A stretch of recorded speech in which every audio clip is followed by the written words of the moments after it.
Hello friend, welcome to crack Pratham. आज हम अपने मुख्य परीक्षा की श्रृंखला में मधुबनी पेंटिंग को देखेंगे। इसके पहले हमने देखा था पटना कलम के बारे में।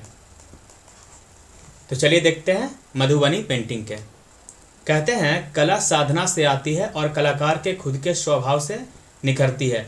बिहार का जो मिथिलांचल है पेंटिंग, इसका सबसे अच्छा उदाहरण है, जो आज न सिर्फ भारतीय कला को पूरे विश्व में प्रसिद्धि दिला रहा है, बल्कि घर में रहने वाली महिलाओं को सशक्त करने के साथ आत्मनिर्भर भी बना रहा है। इसका जो इतिहास है उसका सबसे पहला जो प्रमाण मिलता है वो विद्यापति के कीर्ति पताका से मिलता है। ये देखिए, कीर्ति पताका से। और दूसरी जो मान्यता है वह हमारे रामायण से जुड़ी हुई है। मान्यता है कि जब श्री राम माता सीता की बारात लेकर जा रहे थे तो जनक जी ने कहा गांव वालों को कि गांव को इतने अच्छे से सजाया जाए कि हमारे जो मिथिला है उसका जो संस्कृति है वो पूरे बारातियों को दिखे। यानी कि जो राम जी के जो बाराती आ रहे थे उनको दिखाने के लिए पूरे गांव को सजाया गया गांव के द्वारा। तो जनक जी के आदेश पर पूरे गांव को सजाया गया, जैसे गांव की चार दीवारी, सड़क, प्रवेश द्वार, आंगन, मंडप आदि जगहों पर मिथिला पेंटिंग को उकेरा गया। तब से यह पेंटिंग भारतीय संस्कृति का हिस्सा बन गई, जो आज पूरे विश्व में फैली हुई है।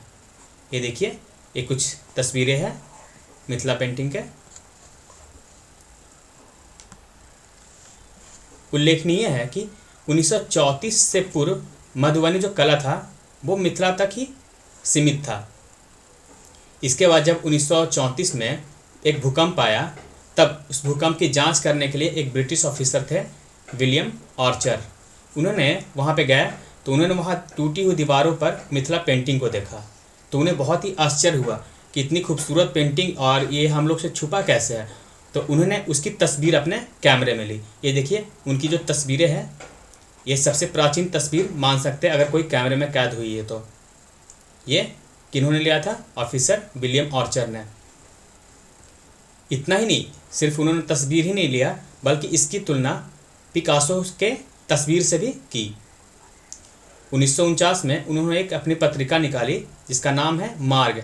इसमें उन्होंने स्पष्ट रूप से इसके बारे में बतलाया कि उन्होंने इस तस्वीर को कैसे ढूंढा और इसके इतिहास को जानकर इस पत्रिका में उसकी विशेषता भी बतलाई। मिथिला पेंटिंग के 3 प्रकार होते हैं: पटचित्र, अरिपन और भित्ति। जो पटचित्र, ये देखिए आप, पटचित्र, अरिपन देखिए, और ये भित्ति चित्र। जो पटचित्र है उसका विकास मिथिलांचल और नेपाल दोनों जगहों पर हुआ। इससे इस चित्रों को कपड़ों पर उकेरा जाता था।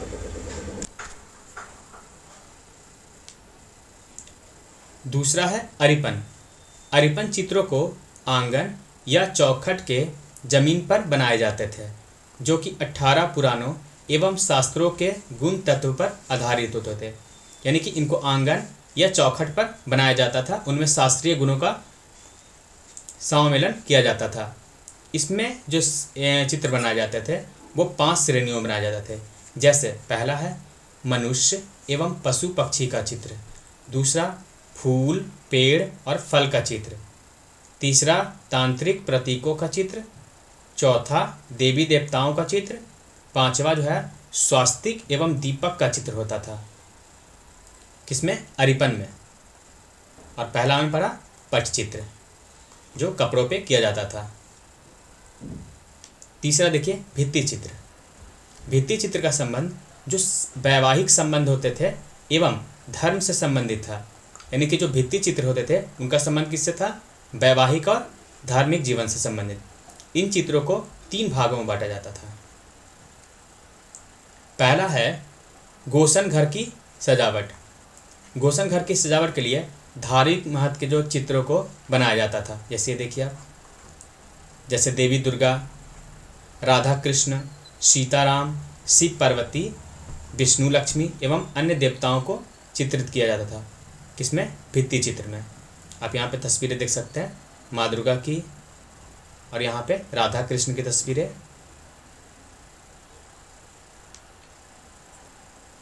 इस भित्ति चित्र में ही दूसरा जो है कोहबर घर की सजावट। कोहबर घर की सजावट के लिए मंगल सूचक यानी शादी विवाह संबंधी सूचक होते हैं, उसकी मान्यताओं को बतलाने के लिए कामुक चित्रों को घर के बाहर एवं भीतर दोनों जगहों पर बनाया जाता था। जो घर के बाहर चित्र बनाए जाते थे उसमें रति एवं कामदेव का चित्र होता था, जबकि जो घर के अंदर बनाते थे उसमें पुरुष एवं नारियों की तस्वीरें होती थी। ये देखिए, इस प्रकार से वैवाहिक जीवन से संबंधित जो तस्वीरें बनाई जाती थी वो कोहबर घर के सजावट के लिए है। यानी इसमें तीसरा आता है कोहबर के कोनों की सजावट। यानी जैसे कि ये घर है तो इसके जो कोने होते हैं वहाँ पे कौन कौन सी तस्वीरें बनाई जाती थी वो इस श्रेणी में आते थे। कोनों को सजाने के लिए यक्षिणी के चित्र बनाए जाते थे। इसके अलावा बांस क्या होता था कि वंश वृद्धि का प्रतीक होता था। अगर किसी कोने में बांस बना हुआ है तो उसका अर्थ है कि वो वंश वृद्धि चाहते हैं। इसके अलावा सूर्य चंद्रमा, अगर जहाँ पे सूर्य चंद्रमा का तस्वीर है तो वहाँ अर्थ है कि वो दीर्घ जीवन जो है उसके लिए ये बना रहे हैं। इसी प्रकार हंस मयूर जो कि शांति का प्रतीक होता था। इसके अलावा मछली, केला, घोड़ा, हाथी, तोता आदि चित्र बनाए जाते थे। इस प्रकार से आप देख सकते हैं कि जो कोहबर के कोनों में कौन कौन सी तस्वीरें बनाई जाती थी।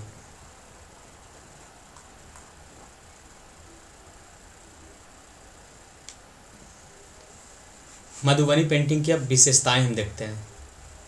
देखिए, चित्रित वस्तुओं को सांकेतिक रूप दिया जाता था। जैसे यदि किसी पक्षी का चित्र बनाना हो तो उसका आकार ऐसा बनाया जाता था कि बस जान पड़े कि कोई पक्षी है। इसी प्रकार यदि किसी आदमी का चित्र बनाना होता था तो उसके शारीरिक सौंदर्य पर ध्यान ना दे करके उसके जो व्यवसाय होते थे, नारी अथवा पुरुष के जो व्यवसाय होते थे, उसे दर्शाया जाता था। दूसरा विशेषता है चित्रों को मुख्यतः दीवारों पर बनाया जाता था, लेकिन आज आजीविका एवं व्यावसायिक दृष्टिकोण के कारण इसे कपड़ों पर एवं कागजों पर भी बनाया जाता है। अब देखिए, दीवारों पर हम बनाएंगे चित्र को तो वो मिथिला तक या सिर्फ बिहार तक सीमित रहेगा। अब किसी की डिमांड है कि हमें लंदन में चाहिए, अमेरिका में चाहिए तस्वीर, तो क्या दीवार तो लेकर नहीं जा सकते ना। तो इसलिए आजीविका के लिए क्या होता है कि कागजों और कपड़ों पर इसे बनाया जाता है।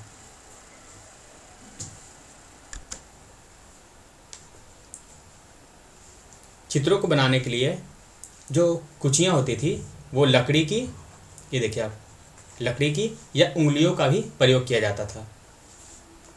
ये तीसरी विशेषता है इसकी। इसमें जो रंगों का प्रयोग किया जाता था वो प्राकृतिक माध्यम से प्राप्त किया जाता था, किंतु आज चूंकि वैश्विक मांग काफ़ी बढ़ गई है तो प्राकृतिक जो रंग है उसके बजाय आज रासायनिक रंगों का भी प्रयोग किया जाने लगा है। लेकिन जो बिहार के मिथिला है उसमें आज भी आपके प्राकृतिक रंगों का ही प्रयोग किया जाता है। आगे हम देखेंगे कि प्राकृतिक रंग किससे प्राप्त किया जाता था। देखिए, रंगों को मुख्य प्रकार से बनाया जाता था। जैसे काला रंग बनाने के लिए काजल एवं जौ को जलाया जाता था। पीले रंग प्राप्त करने के लिए चूना एवं बेर के जो दूध है उससे मिलाया जाता था पीले रंग प्राप्त करने के लिए। पलाश के फूलों से नारंगी, आपने पलाश का फूल देखा होगा ऑरेंज का, उससे ये नारंगी रंग प्राप्त किया जाता था। कुसुम अथवा सहतूत के फूलों से कौन सा रंग, लाल रंग प्राप्त किया जाता था। जबकि सीम के पत्ते से हरा रंग बनाया जाता था एवं चावल और उड़द दाल के कौन सा रंग, सफ़ेद रंग बनाया जाता था। ये तो रंगों की बात हुई। अब इन रंगों का अर्थ भी काफ़ी थे। जैसे पीला रंग है, कहीं पे अगर किसी तस्वीर में पीला रंग का इस्तेमाल किया है तो उसका अर्थ है कि वो धरती की बात कर रहे हैं। सफ़ेद रंग है तो वहाँ पानी की बात की जा रही है। अगर लाल रंग है तो वो आग की बात हो रही है। इसी प्रकार के काला रंग जो होते हैं वायु का प्रतीक होता है और नीला रंग आकाश का प्रतीक होता है। तो अगर आपको कहीं पे तस्वीरें ये देखने को मिलेंगे तो उसमें आप अगर कलर देखेंगे तो आपको पता चल जाएगा वो किसकी बात कर रहे हैं।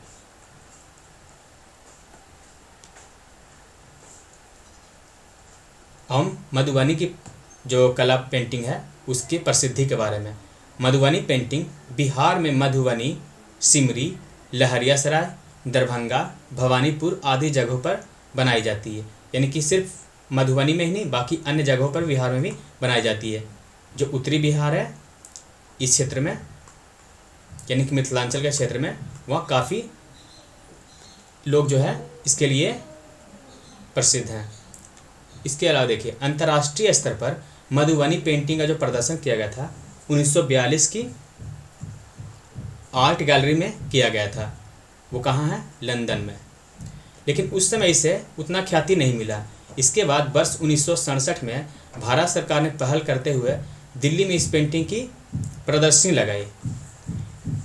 जब 1967 प्रदर्शनी लगाई, फिर जाके राज्य सरकार ने भी सोचा, तो वर्ष 1969 में बिहार सरकार ने प्रसिद्ध चित्रकार सीता देवी को सम्मान दिया, तो इसे एक आधिकारिक पहचान मिली। आगे 1981 में सीता देवी को पद्मश्री से भी सम्मानित किया जाता है। इसके अलावा जर्मन शोधकर्ता हैं एरिक स्मिथ ने मधुबनी पेंटिंग पर काफ़ी शोध किया और इसे प्रसिद्धि भी दिलाई। कौन है? जर्मन शोधकर्ता एरिक स्मिथ। इसके अलावा आपने रेमंड के कपड़े पे देखा होगा, जो अमेरिकन कंपनी है रेमंड्स ने अपने कंपनी के बैनर पर लगाकर इसे वैश्विक प्रतिष्ठा और बढ़ाया। इसके अलावा जापान के एक हासेगावा हैं, उन्होंने तोकामाची में मधुबनी पेंटिंग का एक म्यूजियम भी बना डाला। कौन है? हासेगावा। कहाँ पे? जापान में। आज आप मधुबनी रेलवे स्टेशन गए होंगे तो वहाँ पे आप देखे होंगे कि वहाँ पे पूरे रेलवे स्टेशन पे क्या किया गया कि मधुबनी पेंटिंग को बनाया गया। ये जो मधुबनी पेंटिंग है उसका जो आकार है 7005 वर्ग फीट में है, जो विश्व का सबसे बड़ा पेंटिंग भी है। आपको पता है कि ये कितनी बड़ी हमारे लिए प्रसिद्धि की बात है कि ये विश्व का सबसे बड़ा तस्वीर हमारे यहाँ है मधुबनी में, और पेंटिंग का नाम भी मधुबनी ही है। आज ये पेंटिंग आपको रेलवे स्टेशन, रेलगाड़ी, एटीएम कार्ड, मास्क, शादी कार्ड, स्कूल के बैग, विश्वविद्यालय की दीवारों, आप बिहार की राजधानी पटना में आते होंगे तो उसमें आप सड़कों पर देख सकते होंगे, चिड़ियाघर के पास, आप फिर उसके बाद रेलवे स्टेशन आपको मिल जाएंगे। ये सारे सड़कों पर बने हुए हैं। इसके अलावा संसद भवन यानी दिल्ली के अलावा यह देश की सीमा को पार करते हुए विश्व की प्रमुख चित्रकला बने। जैसे कि आपको बताया एरिक स्मिथ के बारे में, हासेगावा के बारे में, रेमंड्स के बारे में। तो आप सोचिए कि एक चित्रकला जो रामायण से शुरू हुई थी आज वो कहाँ पहुँच गई है। तो क्या एक बिहार के लिए प्रसिद्धि की बात नहीं है? बिल्कुल है।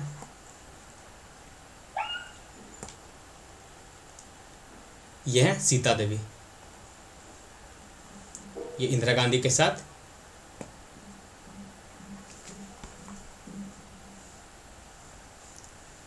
देखिए कुछ प्रमुख जो कलाकार हैं उनके आप नाम देख लीजिए।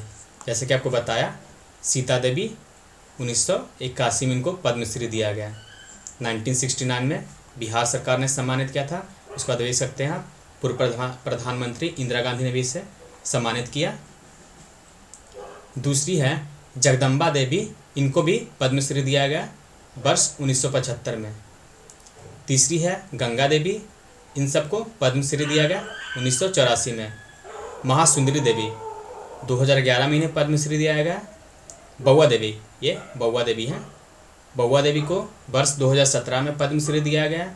गोदावरी दत्त को फरवरी 2019 में दिया गया।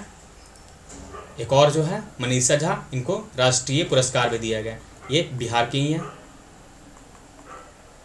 इसके अलावा नीलू यादव, सीता देवी, आपको जैसा बताया, त्रिपुरा देवी, त्रिवेणी देवी, मालती देवी, उपेंद्र ठाकुर, ललित नारायण, भास्कर कुलकर्णी इसके प्रमुख चित्रकार हैं। आप सोच रहे होंगे इसमें जो पुरुषों की संख्या है वो काफ़ी कम है। हाँ, बिल्कुल कम है। इसमें जो महिलाएं काफ़ी योगदान देती है इस चित्रकला में, इसलिए तो शुरुआत में आपको कहा कि ये महिलाओं को सशक्त करने का एक बड़ा माध्यम बन गया है। इसके अलावा बिहार के इस चित्रकला को जीआई टैग भी दिया जा चुका है, ज्योग्राफिकल इंडिकेशन। इसका अर्थ है कि ये जो चित्रकला अब कहीं भी बनाया जाएगा तो वो किसके नाम से जाना जाएगा? मधुबनी के ही नाम से जाना जाएगा। और स्थान भी बिहार, यानी कि अब ये नहीं बोलेगा कि ये हमारे यूपी का है या लंदन का है या अमेरिका का है या फिर अन्य जगहों का पेंटिंग है। नहीं, अब ये जीआई टैग देने का अर्थ है कि ये कहीं भी बनाया जाएगा, वो पहचान होगा बिहार का।